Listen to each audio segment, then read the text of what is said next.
I grew up down in Lunenburg, Nova Scotia. I've lived in Nova Scotia my whole life.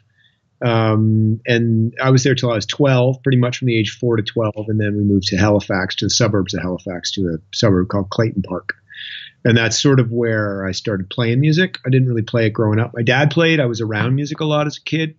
My father was one of the folks who helped sort of start the Lunenburg Folk Festival. And so there was always music in the house. I wasn't making it. I tried my hand at a couple of things unsuccessfully, saxophone and drums. And then when we moved to Halifax, to Clayton Park, started junior high, and I met a couple of guys, Rob, Ben V, and Ian McGettigan, who I went on to be in Thrush Hermit with. And it was basically Rob, I think, started playing guitar. And then at that point I was like, Dad, teach me guitar. Because it was suddenly a social thing you could do. It wasn't like about, we were getting into rock and roll records and punk rock albums.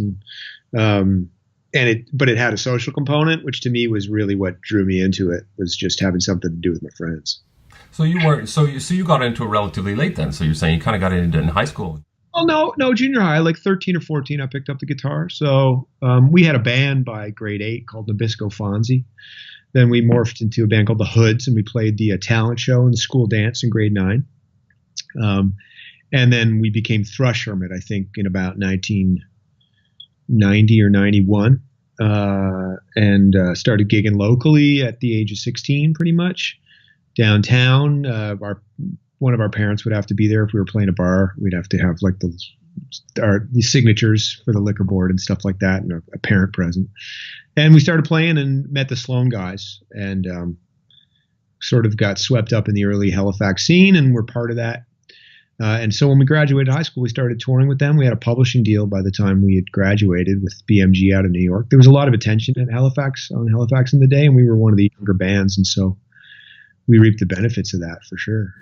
Yeah, it was the 90s, early 90s was a great time. Certainly, it was the time when I was coming up, and I often wonder if I'm just biased, or was it a special time in Canadian music? What do you think? Well, I mean, I'm biased as well, but I do think what's notable about the 90s is it's sort of the last era of music before the internet took hold and changed the conversation and the way music travels and is delivered and all that. So for me, it's sort of the last era that had, sort of one of the last eras of the old music business paradigm, I guess, or not paradigm, but style, where, there's still major labels and they're still signing bands and signing some bands for lots of money, but there seemed to be there was more money in the business, and more people were more willing to take a chance on things that were somewhat uncharted, Now the internet has like made access to everything all the time possible, but at the same time watered down the business in varying ways. But again, like, it's sort of how you change with the times. I just think of the 90s as the last era with a little bit of mystery attached to it. But kind of before everything was everywhere all the time. So there's still some records that, I guess case in point would be like Thrush Hermit's Clayton Park. The license for it is reverted to us, and we just haven't bothered. It's not on Spotify or anything. Like, it's kind of, eventually it will be, but we haven't. There's sort of blind spots of things that were done in the 90s that have really not become old enough to be sort of rediscovered, and the access to it was still pre-internet, and so unless you put it out there into the internet, it kind of remains in the sidelines a little bit. Right. And can you tell me a bit about sort of when you had decided maybe it was time to start doing your own thing, going solo, and you put the Emergency band together? Well, Thrush Hermit, Rob, in our band, in the Hermit, in 99, that was our last year. We broke up at the end of 99, basically right as the millennium was coming. December 99 was our last show. Rob decided he wanted to move on to other things. I think go back to school. And the nature of the band changed over the years. I sort of pushed a little further into the front hand role, I guess. I think whereas there was a little bit more of a balance earlier on, and I started to maybe write more, but also sort of take center stage a bit more. And it was just the nature of the way things were going. I think I was kind of vying for that A little bit. I'd been writing a lot of material. Rob was too, but then I also made a solo record and Need a Medical Attention, which probably sent the signal to him that I was kind of thinking of doing something solo anyway, or what have you. So anyway, we disbanded that band. I wouldn't have broken it up. I don't think it was Rob who sort of pushed, but in some ways it was actually a good thing because I think we had sort of run our course in terms of we made our best record last, which I was happy about. I feel like Clayton Park's a really strong record. So then I started gigging. Then at that point, I had already been playing a bit as a 5-piece version of the Emergency behind this record and Need a Medical Attention, which was kind of a mellow, rootsier record. But then when Thrush Hermit broke up, we kind of then the Emergency as a 3-piece with Dave Marsh and Timmy Brennan kind of began in full flight at the beginning of the millennium in 2000. We made that record Down to the Khyber that year. I had a bunch of rock songs that had sort of we had started jamming in Thrush Hermit and never finished. I remember like the riff from Down to the Khyber and songs like Maybe We Should Just Go Home. We had demoed some of those things. And so I took those and worked them up with the new band. And that's sort of when I put my own name on things at that point. Do you remember just before you wrote the album 3, which was a triple disc, it almost seems like things just kept on building for you right up until that pinnacle. You put out a 3-discer and then you won the Juno. Yeah, I mean, I'm not great at looking back or reviewing things. Like, and now and then I kind of press pause but I've always kind of worked with the idea of wanting to make new music as opposed to curating old music.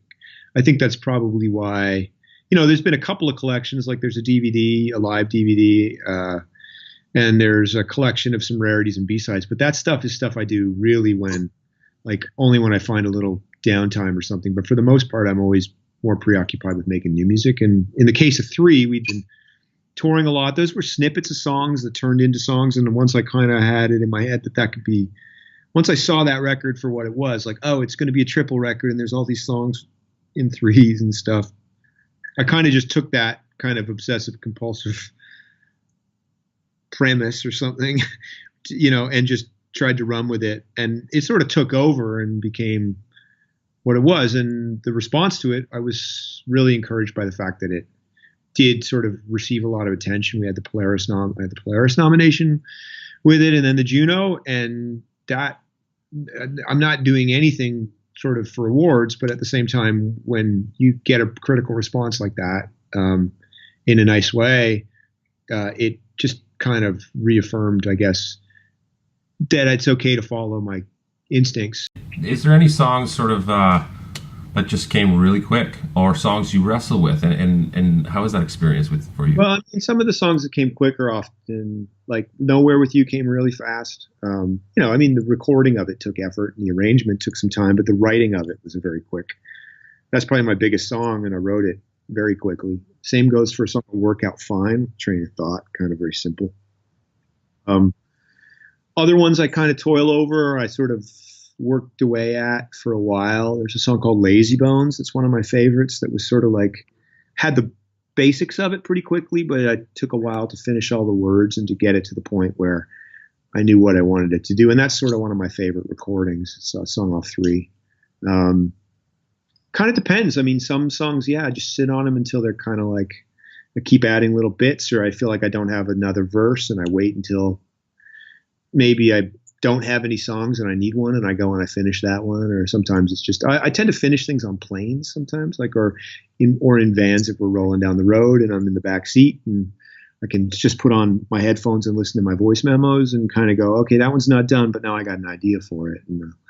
But that can sometimes be like a year or two before I get back to those. I mean, I go back to voice memos that are 6 or 8 years old and go, maybe it's time to finish that one.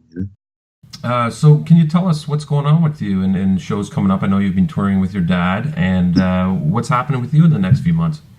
Well, I got a few shows with Dad, 2 shows in early December out in Alberta, Edmonton and Calgary, a couple of theater dates. And then the Emergency is playing on the 21st at the Danforth in Toronto. That's being announced today, 21st of December. And then we do a New Year's Eve gig in PEI. So we'll have a couple of rock shows to end the year.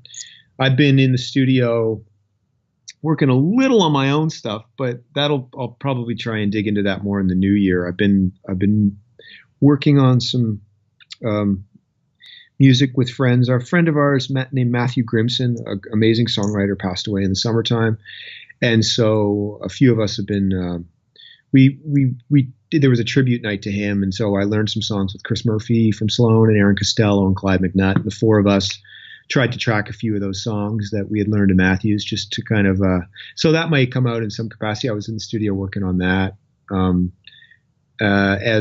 just mixing some other stuff that I've been recording. Like this, the studio operates on a commercial kind of. I got a guy who runs the place, and so I bring projects here, but he also records other people here. And I've been involved in a few things here on a production level that I've been trying to kind of finish up so that I can turn my focus to my own record and actually not be distracted by other people's music. But I gotta, and I love working on other people's other folks' music too. I'm just kind of like. I do have to make something. I'm writing. I've got a pile of tunes kicking around in varying stages of completion. We believe you, and we're looking very forward to hearing your next tracks. Joel Plaskett, thank you very much for coming on the show. Thanks a lot, David.